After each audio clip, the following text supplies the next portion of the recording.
Hello everyone. In this video, we are going to talk about how to merge Fortnite accounts. Many players ask if it is possible to combine two Epic Games accounts so they can keep all their skins, V-Bucks, and progress in one place. The short answer is that it is not possible anymore.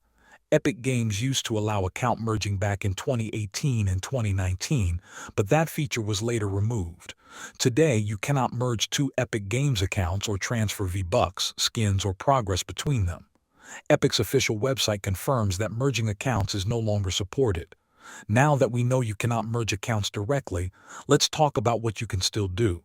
You can link your console profile, such as PlayStation Network, Xbox Live, or Nintendo, to a single Epic Games account. To do this, first go to the Epic Games website and sign in. Open your account settings. Then look for the option called Linked Accounts and click on it. Here you can link your different profiles to your Epic Games account. Once all your console profiles are linked, verify your email address and make sure your connections show as active. Thanks for watching.